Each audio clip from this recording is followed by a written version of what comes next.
Welcome to Inappropriate Growth, the podcast where we get real about the grind behind the glory. I'm Paul, your host, and I'm here to take you on a journey through the untold stories of business triumphs. We might raise some eyebrows, but it's all about the hustle and we don't fit the mold. Here we're talking about the kind of effort that doesn't just push the envelope, it shreds it to pieces. We're building a community where the norm is to defy norms. So buckle up, because we're diving deep into the beginnings that were anything but humble. The times when giving up seemed like the only option. We'll also dig into all of those wild, insane, and out-of-the-box strategies that led to massive growth. From growth hacks to best practices, this podcast will be fast, furious, and should be a whole lot of fun. Join us as we redefine what it means to grow and turn business growth into an art form. Welcome to Inappropriate Growth.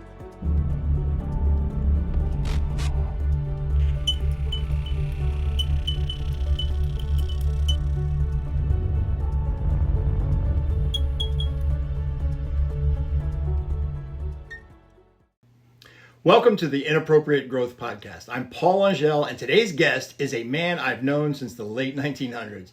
I'm extremely excited to introduce you to my longtime friend, John Ray Broussard. Mr. Broussard is a dynamic instructor with a diverse background in entertainment and public speaking. His passion for comedy and his natural knack for captivating audiences has made John Ray a sought-after speaker and entertainer. He's recently become an expert at emotional intelligence, and he's always had a big heart for boosting young people's mental game. He's trying now to connect more and more with tomorrow's leaders. His methods are very cool, and they can pave the way for success no matter what. But thanks to his own life story, he's got this deep empathy that really makes a difference. Plus, his talks are a goldmine for high school seniors who could stand to be smarter about their emotions, tackle life's hurdles, and tap into their true promise. I know John Ray as a survivor. I watched him go from National Guard service to multi-million-dollar entrepreneur. John is someone who has experienced way more than his fair share of highs and lows in what I like to call the first 50 years of childhood. John's journey to me is a powerful mix of dedication, purpose, faith, and passion. What I've always admired about John Ray is the way he approaches every day and the happiness he exudes, regardless of what may be going on with him personally. He's currently doing some amazing things, and I gotta know what they are and why he's doing them. And I hope you enjoy it.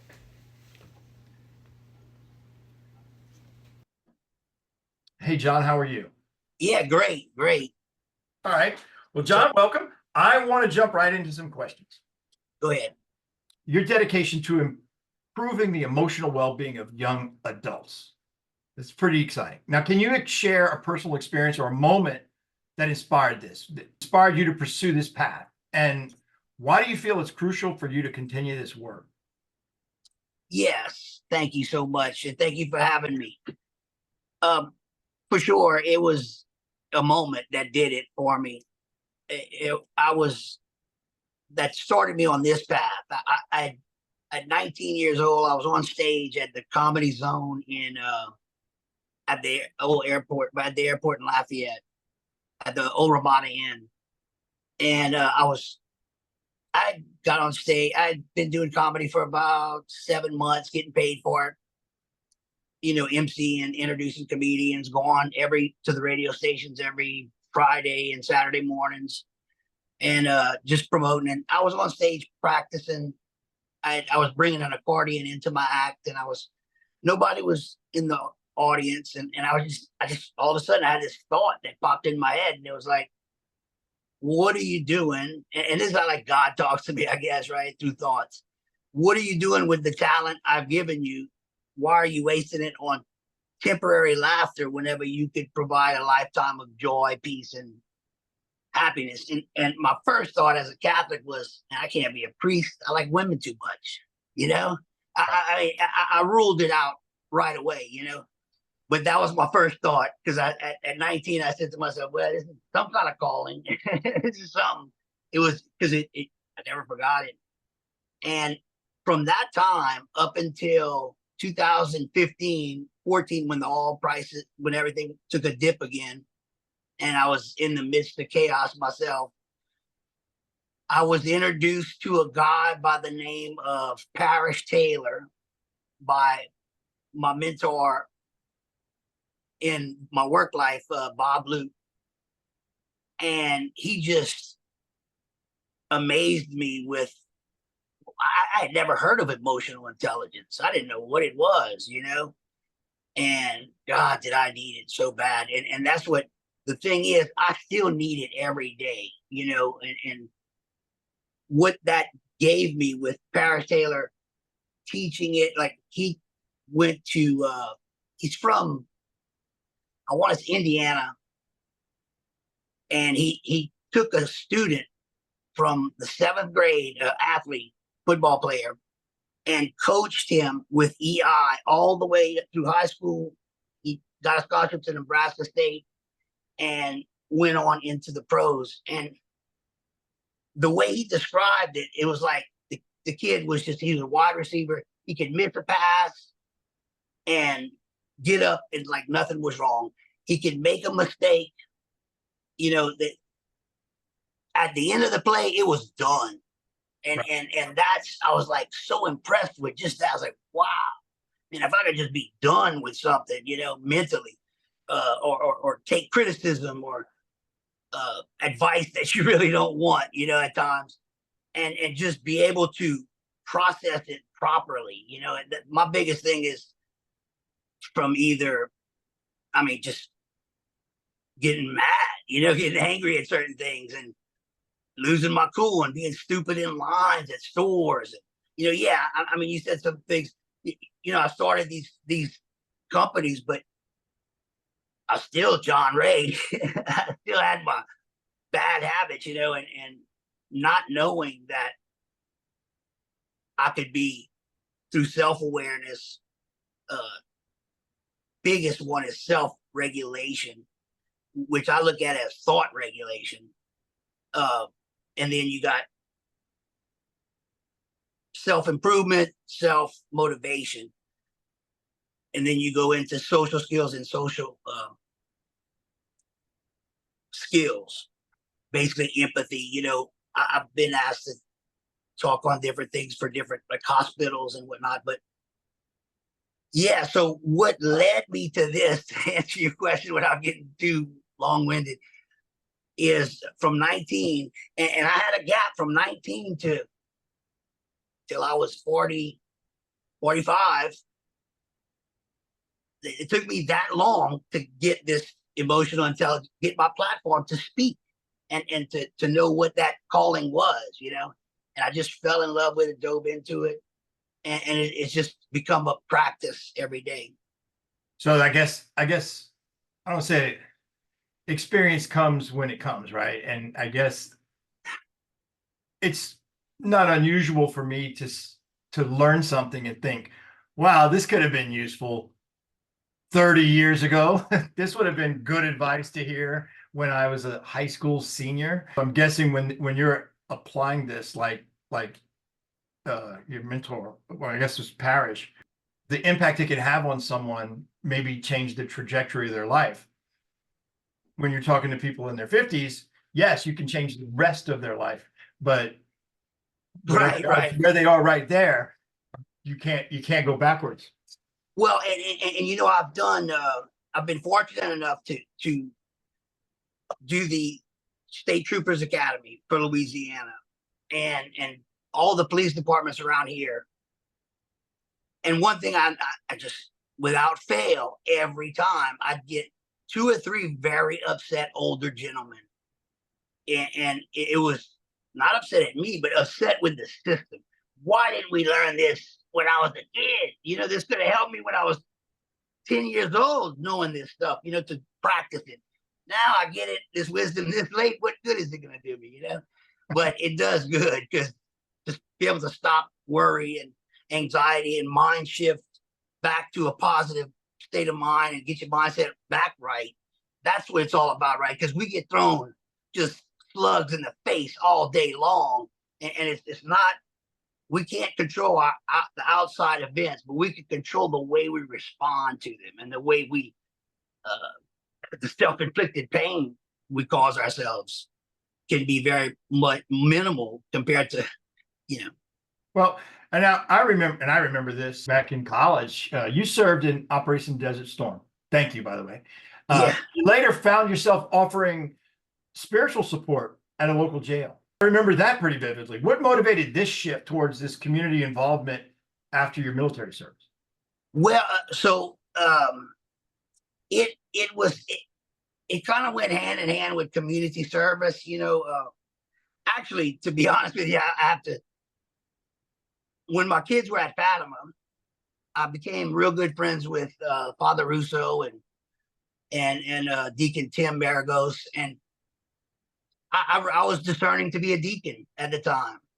I didn't realize it was called discerning to be a deacon. In fact, I got in trouble by that, which is, so I could have used emotional intelligence big time. But I literally went to the Catholics call it the White House on Mount Carmel on the Old Bro Bridge Highway. Immaculata. The diocese is, yeah. And so I went there because I was excited about becoming a deacon possibly, and I was just literally by there for some reason, stopped. It turned out to be the biggest mistake I made. The reason why I'm not a deacon today.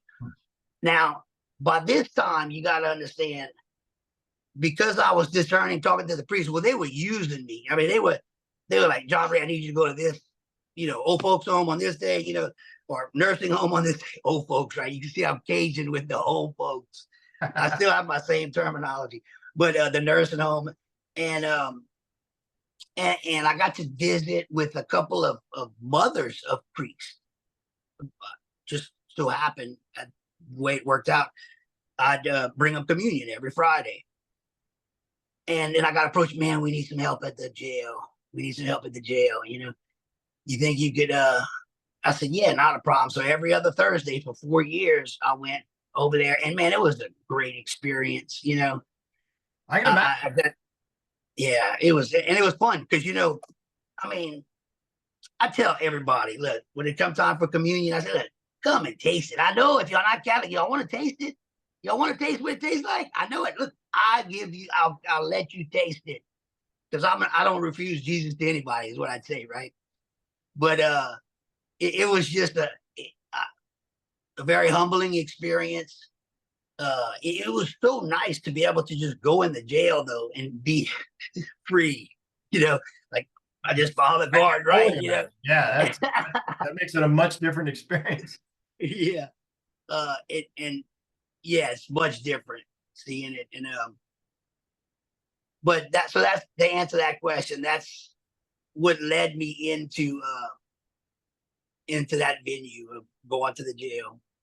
I remember when I learned that about you. You were telling me, you told me like 3 things. One of them was that, and you said, now, there's other two of these things aren't true. And I thought the communion at jail was the thing that wasn't true. That was true. That's funny, yeah. I was.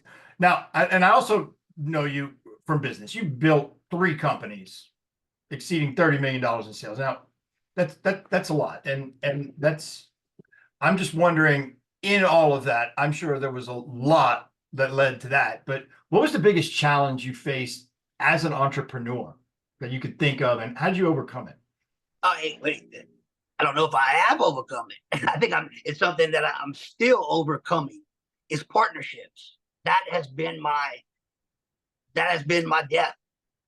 The death to the end. What's happened is I'm such a great self-starter and business starter. I mean, from the ground up, from renting the building to getting the LLC, all those intricate details that most people don't think of. I was good at getting it going and going to the customers and right, just selling my product, and just with a lot of faith and confidence because I was raised. My dad had his own businesses and my mom all my life, and we had our ups and downs as well, highs and lows, but for me, each one of these companies that I've started, the all field companies that went on to sell for over 30 million, I was 32. Okay, let me back up a second because I can't, even though just because this company didn't make millions, I brought the first comedy club self-standing to Lafayette, which was next door to Poets, Right, I remember. which Poets was an unbelievable. I mean, 6 days a week we had live music, and then from Thursday to Saturday we'd have we it was Poets was attached to, for the people who don't remember, it was attached to a shopping center, an L-shaped shopping center, if you must. We were at the end of that L, so we had access to the first two businesses, or should I say, offices or whatever. One was a boot store and one was a record store. We combined both units and turned it into a comedy club. My dad built the bar because at the time we had unfinished furniture on Congress, and just I did all the physical labor, painted the seat, just did everything. It was great. I just graduated from UL or USL, and my senior year, our project was my comedy club because my degree is in mass communications, advertising, and it was great. We did the logo, we came up with so for my senior project, through all my classes, I got like free everything when it came to for like my advertising campaigns to the logo. Like I said, any designs and just different ideas came from that. So that's what got me my start. And what ruined that was a business partnership as well. I don't know. I just struggled with business partnerships for some reason because I'm happy-go-lucky. I'm excited, but I guess maybe that's why I needed emotional intelligence. That's why I started doing what I do now to say, hey, there might be something wrong with me. The reason you probably needed a partner was the reason you didn't want one. The money. Yeah. That's the only reason. That's the only. I mean, you get to a point where I have these drilling tools. I have customers calling me up. Next thing I know, I'm 68,000 in the hole to machine shops building tools, and I'm waiting on the come. I'm waiting for the money to come meet me, but it's still 60 and 80 and 120. Who knows how many days out, right?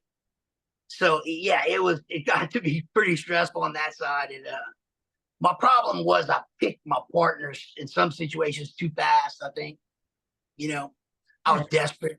Oh, and my goal when I put my mind to something, I'm gonna do it. I'm gonna accomplish it, come hell or high water. And one of the sacrifices has been the end result, the selling for 30. What I've always wanted.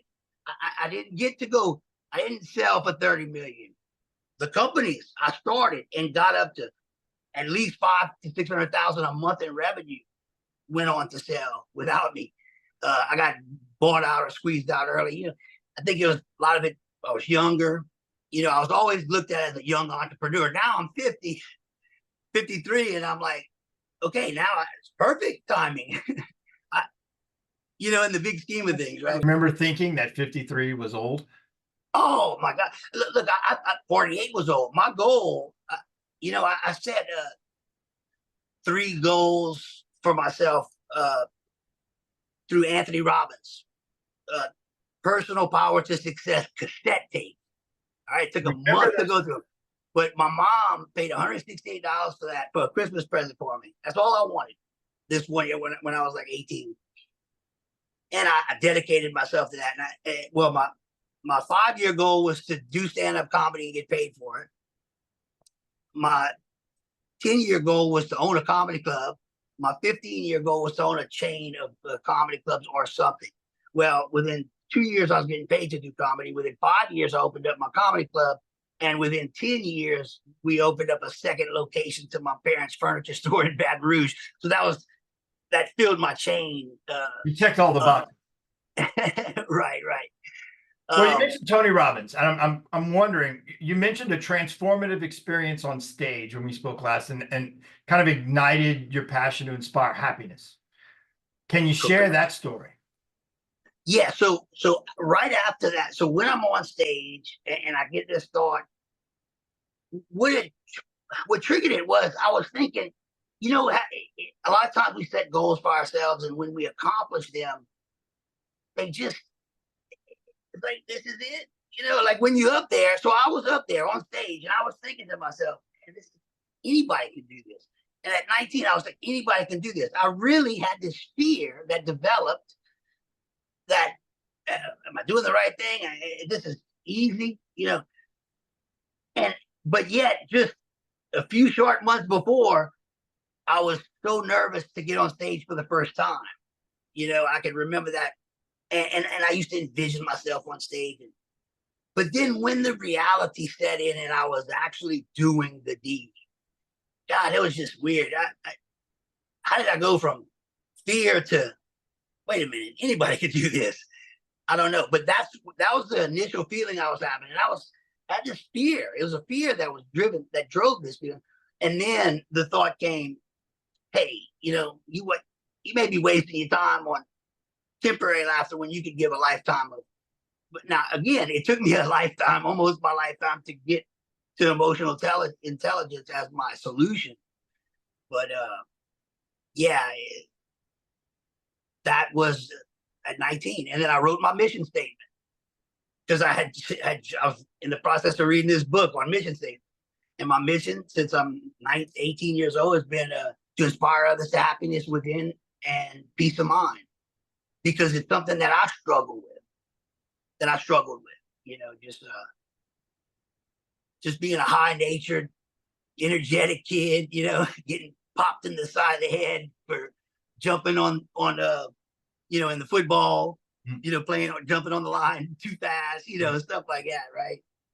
That was my life history. So, I mean, between coaches and my dad popping me every now and then, I got tired of that, you know.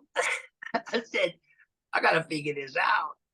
But, and again, I didn't figure it out.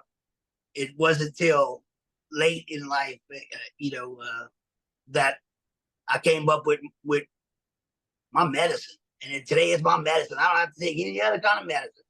My medicine is taking care of my own thoughts, regulating what I even think. You know, there's things I won't let in. When tragedy strikes, you know, God help us.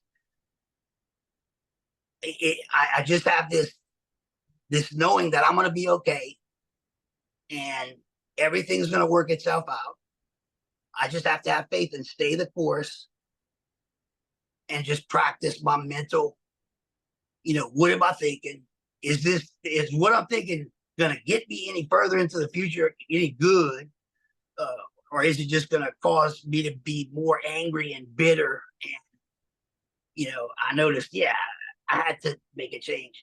Now, a big shift that happened to me to back that up was on my mother's deathbed. She died in June 20th of 2020, right kind of at the end of COVID. We were still confined right to the house. We couldn't go out because of COVID, and she didn't die of COVID. She just had multiple issues, you know. But on her, when I got to her room and I realized she had passed, I just had this thought. Another thought comes to me. Like, forgive all those who've trespassed against you, including yourself. Now, in the midst of this process, right, you can about imagine, I mean, my life flashing in front of my eyes, you know, different thoughts. So it's like, man, forgive all those.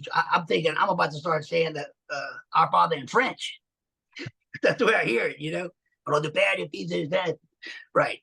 So I'm sitting there, and man, it's like, so I forgive my father for whatever, forgive myself, and as I'm forgiving this stuff, well, it's coming from these emotional tings, I call them TINGS, from the chest, like a word, your bank account shut down. You ain't got no money. Where, boom, it affects you in certain spots, right? And what I did was I went and identified all those spots, and to help me with my emotional intelligence, with what I teach.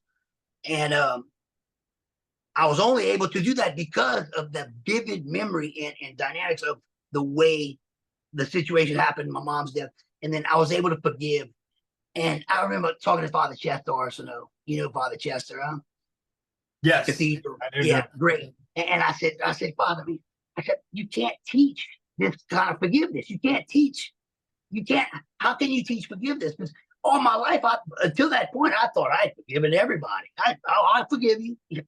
But man, when these things start coming out of you, when you really forgive, it was the last one, Paul. I was in the second grade, and I was one of the only kids in the class that had reading lab, and I was embarrassed because the way the teacher handled me, which you know, and man, it came off my heart wall, the way it popped out, and it would go to this whale in the sky. Is the way that's how it was, and I mean, said, God, that's been there causing this cancer since the second grade, right?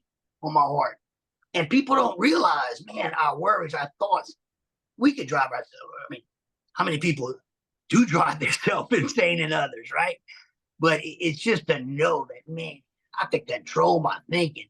I used to think, I can remember thinking everybody thought like me.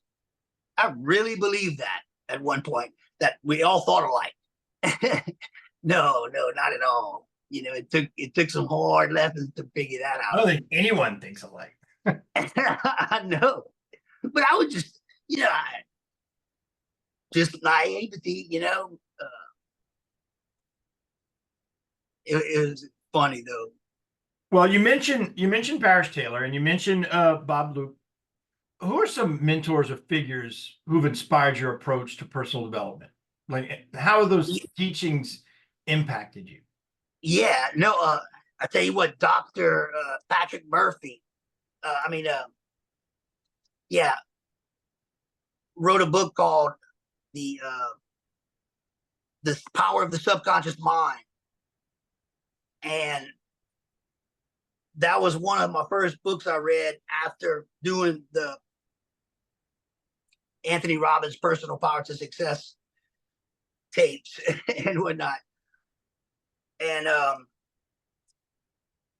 Think and Grow Rich, Dale Carnegie. I was a graduate assistant at a few Dale Carnegie classes. Everything I want to motivate. I want to motivate my son. I want to motivate my daughter. I want to motivate the people I'm around. I love seeing smiles on faces. A smile is so cheap and it's so inexpensive, but it could make you so much money if you use it correctly, right? Absolutely. And in the right places. So, but yeah, so as far as Bob Luke, and I gotta say, Bob Luke I worked with him. I started with him when I was 26, right after my comedy club. And, him and I had some battles at the start, not realizing what we ended up having. And I could remember like that shift, and when Bob saw, wait, because what had happened was I had been selling for 6 months. We had all been there at the company for 6 months only, starting this new division. But I was chosen to sell everything. I had the contract ops, like everything it was 2 companies, PMI and PMC. And we were just coming to start the environmental company. And I got pulled into the construction, which was great because I learned a lot. And I'm thinking I'm doing good, And I said, Bob, man, you got this,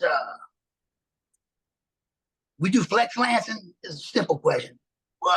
Man, he blew up. He's like, you don't even know what you're selling, So in his mind, I could understand. He panicked for a second, thinking, oh my God, these other salesmen aren't doing any good, because we had this 6-month lean on them to be able on the company to be able to call on Chevron, Shell, the big boys, So what was left was me, John Ray, in Lafayette with Marathon, Arco, Vastar, Burlington, Conoco, And man, I just started kicking butt. But I had to get the master service agreements in place first. It's just like starting your own business. I got to get all the due diligence done. Most people that don't come from sales don't understand that. Like an operations company, operations person that opens up his own company and he's just operations. I can't deal with those people. I can't work for them because it's just you either come from sales and you are part of pushing your product and your brand, or you're not. You're in operations and you could give a flying whatever. You're speaking to me. That's normally what I do with my clients. I do business planning, and I don't care how well you cook. Doesn't mean you're going to be a good restaurateur.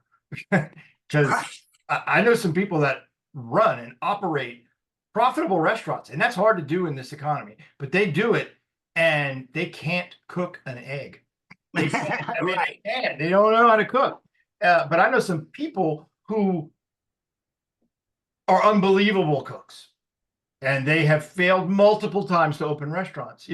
Being an entrepreneur, it's not just operations, it's not just sales, it's not just people, it's not just the policy systems. There's a bunch of different parts, and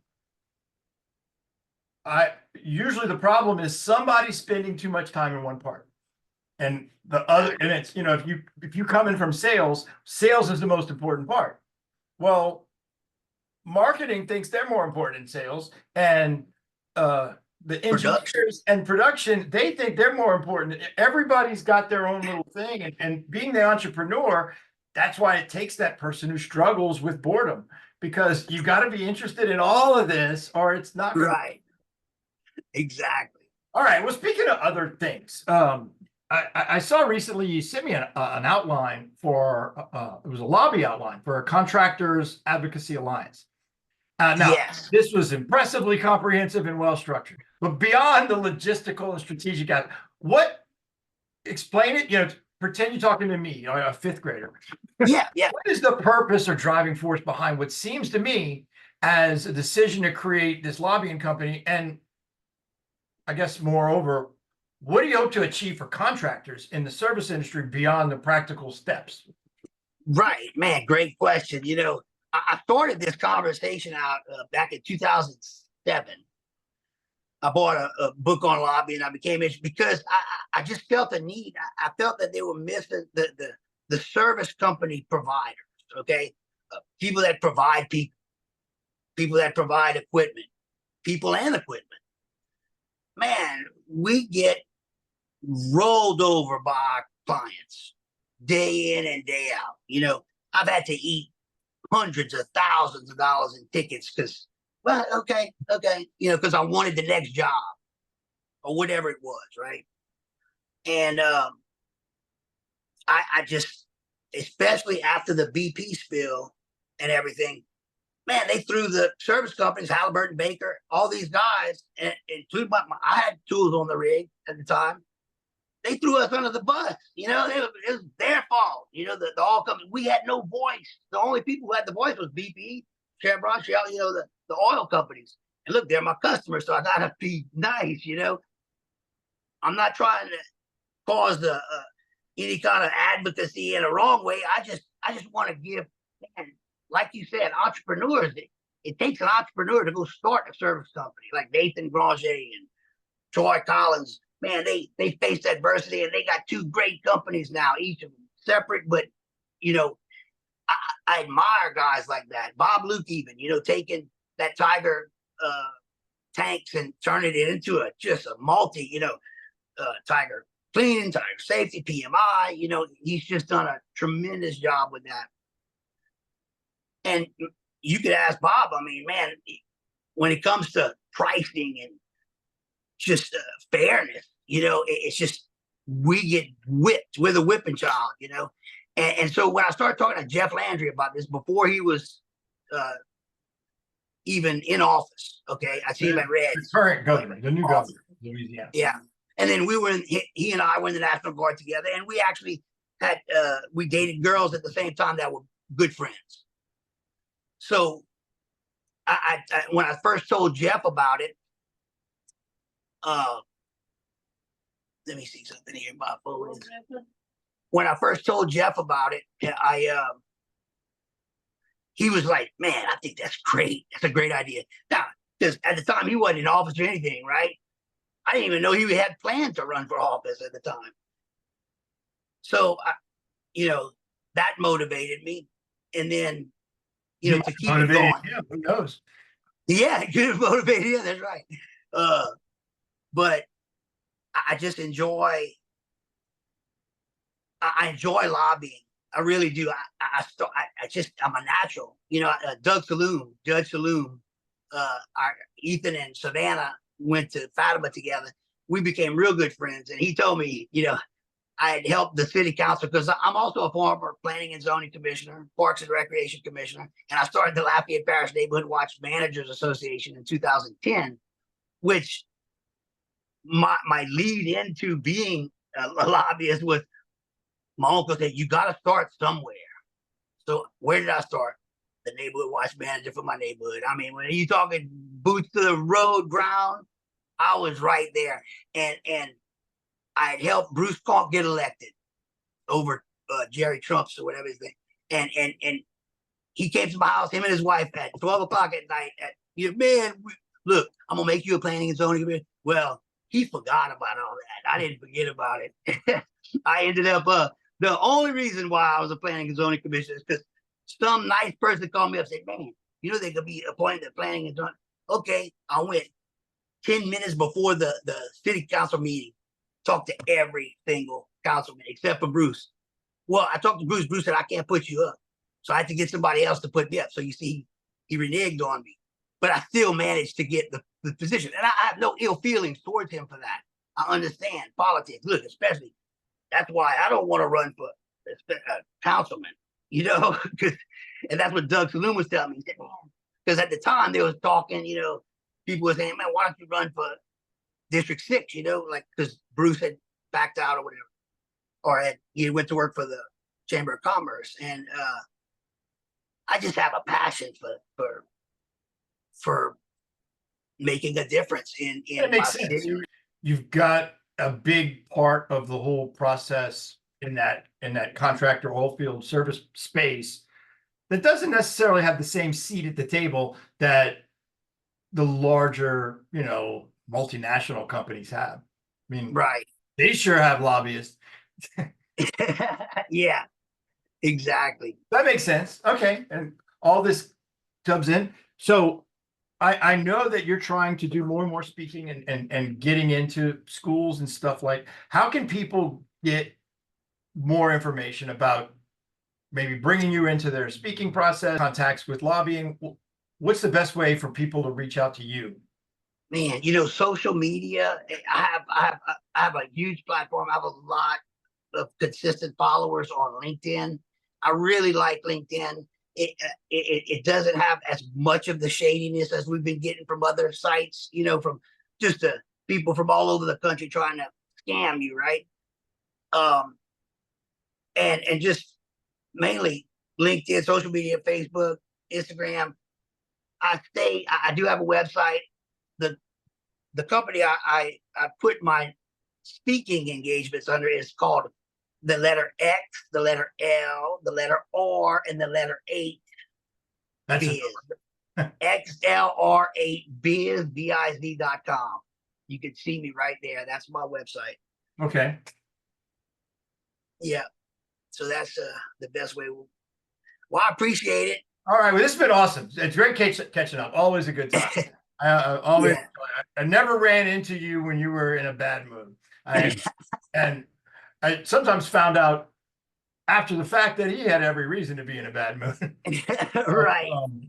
While you think you were struggling with emotional intelligence, you were pretty much plowing through a lot of stuff, and that was always inspiring. So I was always, things were going to hell, and you just had to tell me this joke. You had to tell it. Right. Oh, yeah. My family's gone. My business is gone. I got screwed. Let me tell you this joke. Yeah, exactly.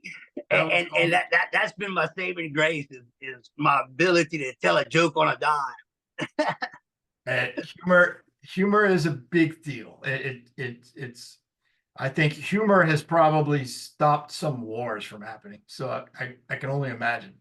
Yeah. All right. Well, John, awesome to talk to you. We got to talk more. And thanks for being on Inappropriate Growth. And Man, I look forward to hearing you every week from here on out. I enjoyed the first show. I'm so yeah, now I'm gonna honored to be the second. setting the bar high with these accents, right? I'm gonna have to. Yeah, you got some Cajun. It's a real true Cajun for sure. Absolutely. Thanks again, John. This has been great. Thank you so much.